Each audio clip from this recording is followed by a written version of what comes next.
Welcome to Super Sip Bros, everybody. This is George Portis, aka Logan here.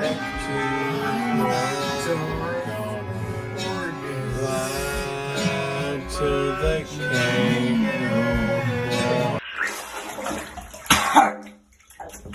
That's the end of that! Hello and welcome to a very special episode of Logan waterboards himself for views, because illegal torture techniques make for good comedy. And yes, FBI agent, I know I'm on your watch list for Googling the legality of waterboarding, but you can't prove anything. The Book of Boba Fett.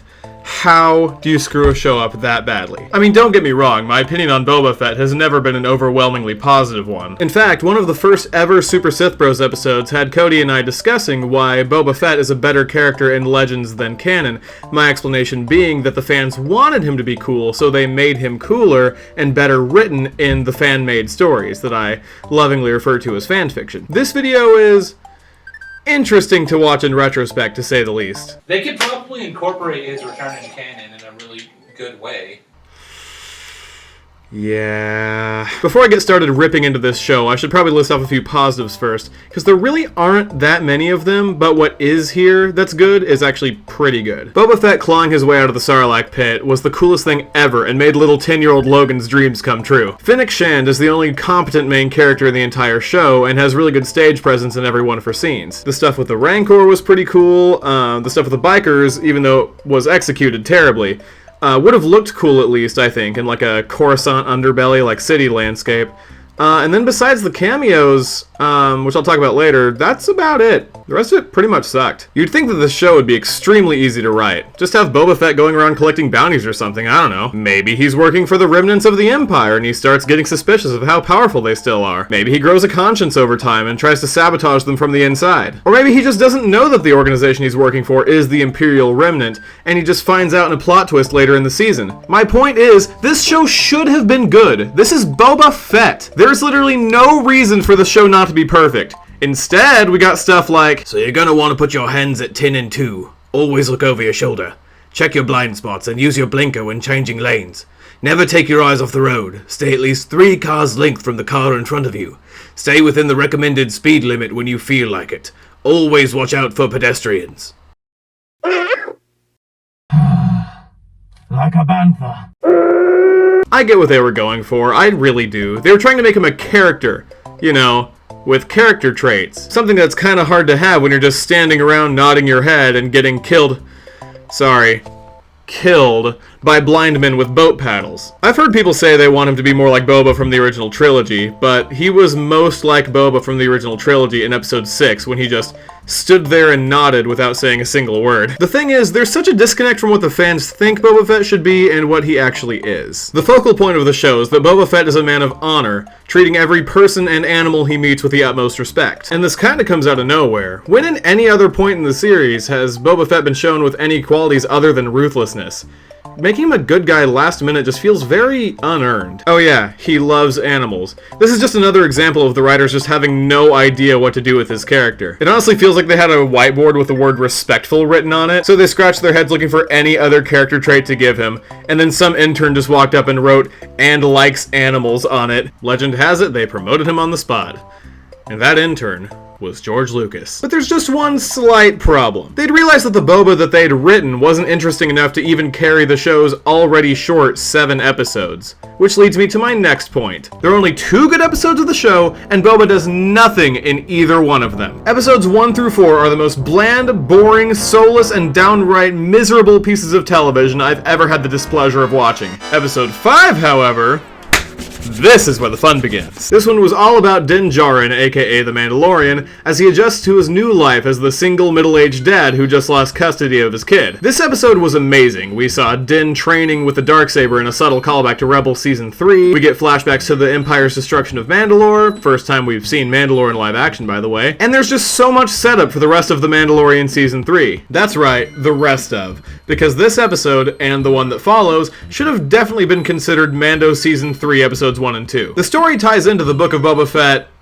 marginally, but the episodes themselves definitely feel like they were ripped straight from a different show. Because they're good, and interesting, And they didn't leave me feeling more hollow inside than I was whenever the episodes began. So in episode 5, Mando makes a little Beskar shirt for Baby Yoda. He goes to deliver it to him in episode 6, but after running into R2 and talking to him for a while, he bumps into Ahsoka and they have this conversation. Hello and welcome to a very special episode of I'm in the Wrong Show. I'm your host, not Ashley Eckstein. What's with the short tentacles? Aren't you like 40 years old?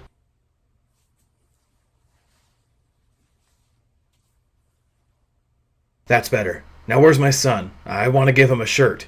He's canonically been wearing the same clothes for like an entire year. I've never changed a single diaper. I genuinely have no idea how he takes care of himself. Are you doing this for Grogu? Or are you doing this for yourself? Literally, what could you possibly mean by that? I already have a shirt, a pretty shiny one at that. You're just gonna have to imagine it. I'm not gonna buy a gray shirt just for this. Perhaps. But Grogu misses you very much.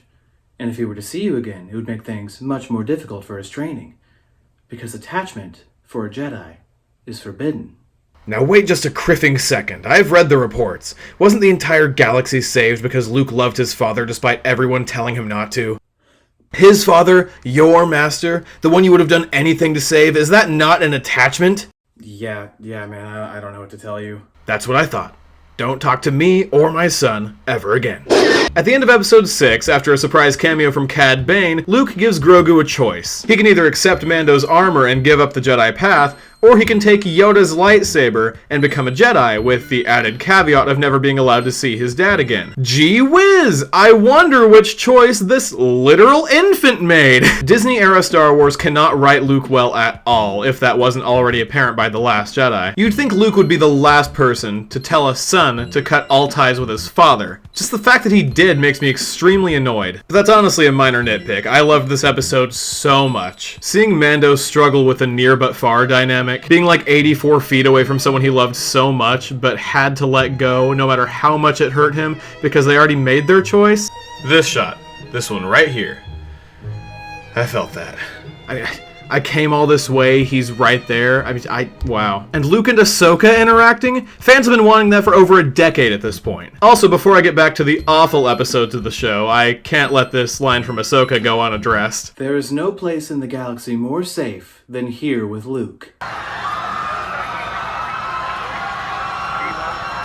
So that was a freaking lie. Time for the finale. This show might have had a rocky start, but surely now that Mando and friends are involved, it can have a good finale. Surely it can stick the landing right.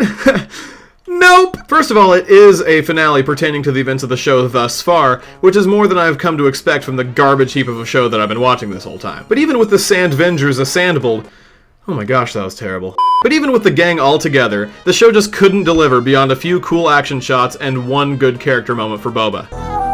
Weirdly enough, this entire conflict is because Boba doesn't want crime on his streets. Boba Fett, the one who, in episode 1, said, quote, "I'm the crime lord now." And now he's not okay with crime? At the end, he's waltzing down the streets of Tatooine with a big old smile on his face as he accepts fruit offerings from the little kids he protects. And he's a crime boss? This is like Kingpin from Marvel walking around like, "Hey, I'm the big bad crime boss. I'm gonna take a stroll through New York and accept offerings from my citizens that I love so much and protect unconditionally." What? It feels like they shifted Boba's character as the show went on from crime boss to mayor with a gun. Anyway, back to the finale. Finnick disappears for like half the episode. These awesome, massive droideka things show up and start wreaking havoc throughout the city, but quickly wear out their welcome when you realize that the entire episode's gonna be spent fighting them. The Mos Vespa gang and the Libertarians put aside their differences and work together for a common goal, a conflict that was set up and resolved in this episode, mind you. Grogu is brought into an active war zone and witnesses the bite of 87, and Boba kills Cad Bane once and for all.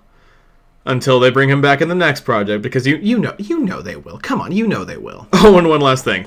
Every episode ends with this really killer theme song for the show. It frickin' slaps. Well, the last episode ends a bit differently. I'll definitely get copyright struck if I play it, so I'll just leave a link in my bio. But it's the normal outro song from every other episode, but this time, the singers sing the words Boba Fett in the song. Who decided this was a good idea? That's literally the equivalent of Darth Maul, Darth Maul, Darth Maul, Darth Maul.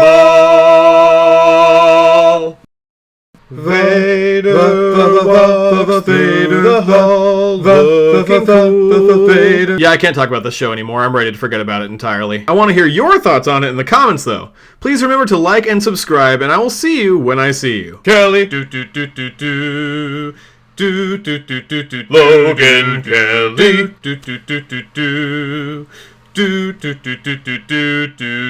Please remember to go like and subscribe. Boba Song says his name, then so can I. Logan Kelly is once again asking you to like and subscribe.